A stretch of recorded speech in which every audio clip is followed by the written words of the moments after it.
Guys, तो ना मेरे पास एक कमेंट आया था बेबी के वेट पे। उनका बेबी 2 मंथ्स का हो गया, वेट काफ़ी कम है, तो क्या कर सकते हैं। तो यार मेरा खुद का भी वही चल रहा है अभी। यश का जो वेट है वो काफ़ी स्लो स्पीड से गेन हो रहा है। जैसे हमने आरएफ की फाइल देखी और इसकी देखी तो बहुत ज़्यादा डिफरेंस है। तो फिर हम वरीड हो गए थे और हमने फिर डॉक्टर को दिखाया कि क्यों ऐसा हो रहा है। तो फिर डॉक्टर ने हमको ये बोला कि एक तो इसमें क्या प्रॉब्लम है ना कि ये बहुत ज़्यादा स्पिट करता है। आरएफ बिल्कुल स्पिट नहीं करता था, थोड़ा बहुत मतलब, लेकिन ये तो लिटरली वॉमिट वगैरह देखो अभी यहाँ पर भी इसने मेरे कर दिया है, ये देखो। तो ऐसे ना ये जब भी दूध पीता है तो बहुत एक तो जल्दी जल्दी पीता है, बहुत जल्दी जल्दी एयर स्वेलो करता है।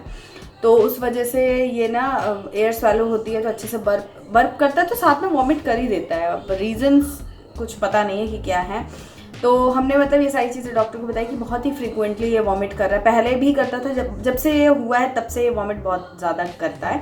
लेकिन अभी रिसेंट में क्या होने लगा कि दूध पीता है, जैसे ही बर्फ कराओ तो ये वॉमिट करने लग जाता है। तो ये चीज़ अभी रिसेंटली शुरू हुई है। तो फिर हमने डॉक्टर को दिखाया था तो उन्होंने कहा कि हाँ स्लो स्पीड से तो है, वो अग्री कर रहे थे, बट उन्होंने कहा कि कुछ कुछ बच्चों में ऐसा होता है उसमें ज़्यादा, और रीज़न है कि वो स्पिट कर देता है, तो जब इनटेक उतना हो ही नहीं पाता है तो उस वजह से हो सकता है कि उसका वेट जो है उतनी स्पीड से गेन नहीं हो रहा हो।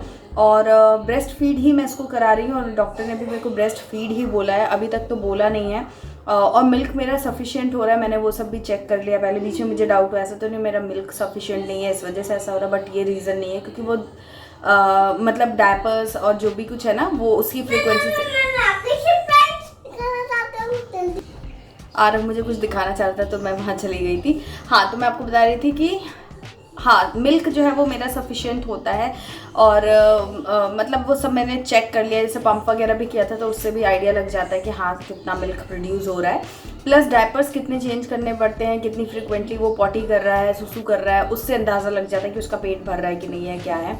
तो ये सब चीज़ें तो हो रही हैं, तो मिल्क तो सफिशिएंट है, लेकिन वेट गेन स्टिल स्लो ही है।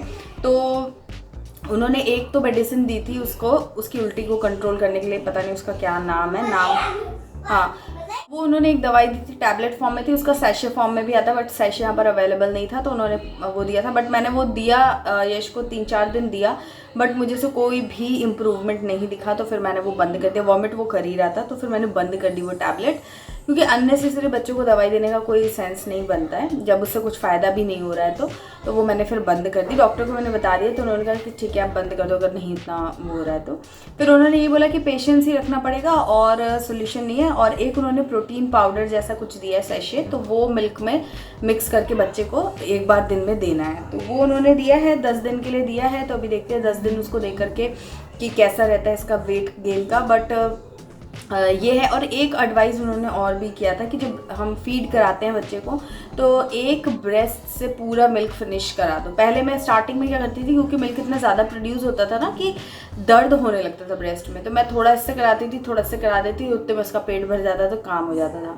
तो फिर डॉक्टर ने ये चीज़ बोला कि पहले ना एक ब्रेस्ट का मिल्क आप पूरा फिनिश करो, देन फिर दूसरे पे स्विच करो, चाहे आपको पेन हो रहा चाहे जो भी हो, क्योंकि जो स्टार्टिंग का मिल्क आता है ना वो उसके अंदर वो पानी ज़्यादा होता है और प्रोटीन जो अमाउंट है वो कम रहता है। और जो लास्ट में आता है फैट बोलना चाह रही हूँ, फैट। और जो लास्ट मिल्क आता है ना वो गाढ़ा रहता है, उसके अंदर फैट कंटेंट ज़्यादा होता है, जिसकी वजह से बच्चा वेट पुट ऑन करता है। तो इसलिए ये एक पॉइंट है जो मैं आपको भी बोलूँगी, अगर आप ब्रेस्ट मिल्क देते हो तो एक ब्रेस्ट से पूरा पिला लो। जो लास्ट के ड्रॉप्स आते हैं ना उसमें फैट कंटेंट ज़्यादा होता है, तो वो बच्चे को हेल्प करता है वेट गेन करने में।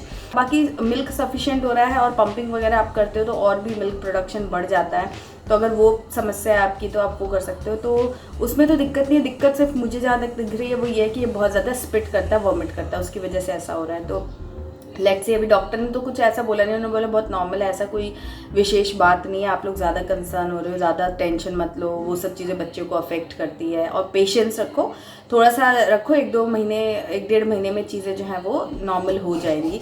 जैसे स्पिटिंग इसकी बंद होगी तो अपने आप ही फिर वो जो दूध है वो शरीर पे चढ़ेगा। तो अब ऐसा डॉक्टर तो ये बोल रहे हैं, तो अब देखते हैं क्या है। बट हाँ, जो भी आपने कमेंट किया था जिनको, वो मेरा जो भी साइड है वो मैंने आपको बता दिया है। तो चलो अब मैं जाती हूँ, आटा वाटा लगाती हूँ, खाना बनाती हूँ।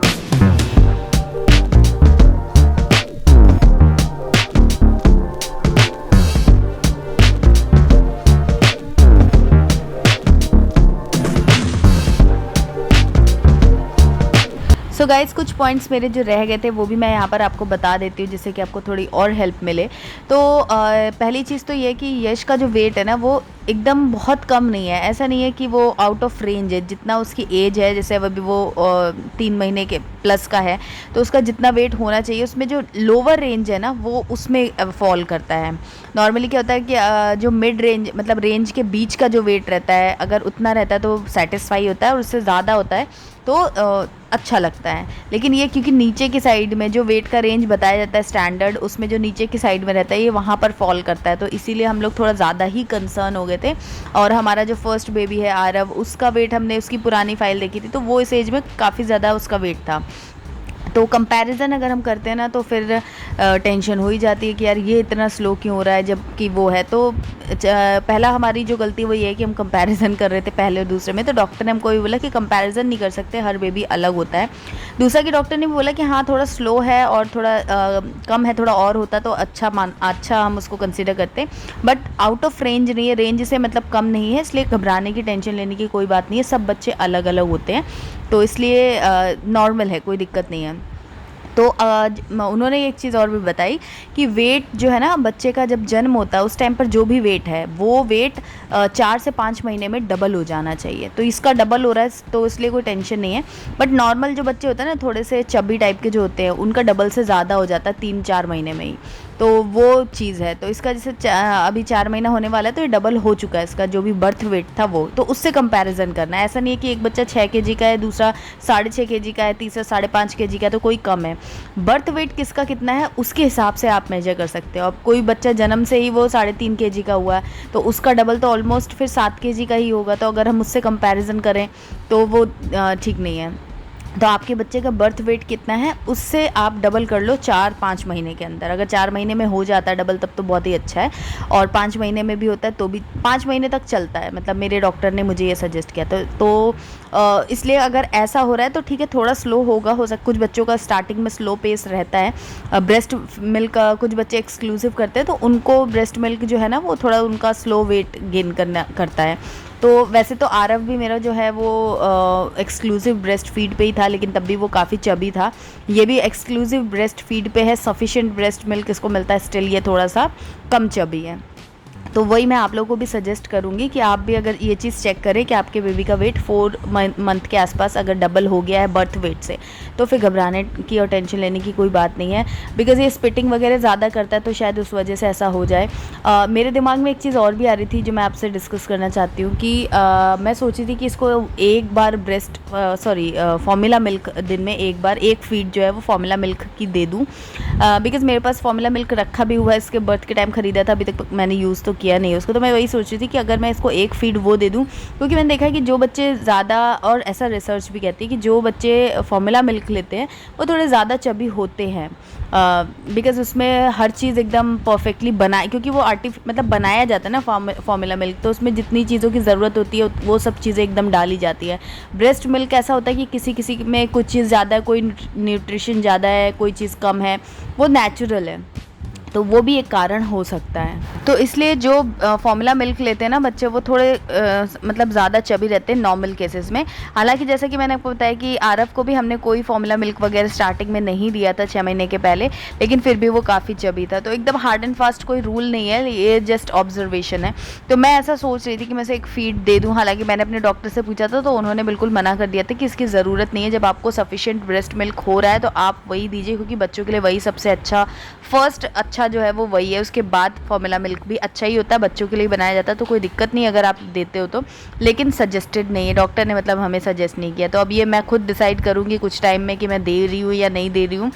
अभी तक तो मैंने दिया नहीं है, तो मैं आपको अपनी तरफ से रेकमेंड नहीं करूँगी, बट ये मेरे दिमाग में थॉट चल रहा था कि ऐसा करके देखें अगर वेट गेन हो। बट एक चीज़ ना हमारे डॉक्टर ने हमको समझाई कि जब बच्चे को इतनी ज़्यादा कोई प्रॉब्लम है नहीं तो सोच सोच के इस प्रॉब्लम को ज़बरदस्ती बड़ा करने की ज़रूरत नहीं होती है। और आप जितना फालतू के स्ट्रेस लेंगे वो स्ट्रेस कहीं ना कहीं आप अपने छोटे बच्चे को ट्रांसफ़र करते ही करते हैं। बच्चा एक्सप्रेस नहीं करता है, बट वो स्ट्रेस एक ऐसी चीज़ है कि वो ट्रांसफ़र होती है आपके आसपास जो भी लोग हों, बच्चे हो या बड़े हो। तो अननेसेसरी स्ट्रेस लेने से बचें, रिलैक्स करें। इससे आपका मिल्क प्रोडक्शन भी बढ़ेगा, अफेक्ट नहीं होगा। मिल्क प्रोडक्शन बहुत सारे मेंटल स्टेटस आपका क्या है उस पर भी डिपेंड करता है। तो इसलिए फालतू के स्ट्रेस लेने से बचें और अपने बच्चे पे फोकस करें, उसके साथ टाइम एंजॉय कीजिए। और छोटी मोटी प्रॉब्लम्स तो चलती रहती हैं, मतलब इतनी कोई ये बात नहीं है, सब कुछ नॉर्मल है। ज़बरदस्ती ज़रूरी नहीं है कि चबी दिखे तभी बच्चा हेल्दी रहना चाहिए, हैप्पी रहना चाहिए, खेलते कूदते एंजॉय करते हुए अगर बच्चा है तो वो बच्चा हेल्दी, उसकी ग्रोथ प्रॉपर हो रही है। बाकी की चीज़ों पे आपको फोकस करना है, केवल वेट ही देखना है ये ज़रूरी नहीं है। तो यही सारी बातें थी जो मैं आप लोगों के साथ में शेयर कर सकती थी। आई होप कि मेरी ये वीडियो जो है आपके लिए हेल्पफुल रहेगी, आपका स्ट्रेस थोड़ा कम हुआ होगा। मुझे कमेंट करके ज़रूर बताइएगा, और आपके पास भी कोई एडवाइस हो तो वो भी कमेंट ज़रूर कीजिएगा। और ये वीडियो अगर पसंद आया तो लाइक कीजिएगा, चैनल को सब्सक्राइब करके बेल आइकन प्रेस कीजिएगा, और इंस्टाग्राम पर मुझे फॉलो कर लीजिए। मैं मिलती हूँ नेक्स्ट वीडियो में, तब तक के लिए बाय।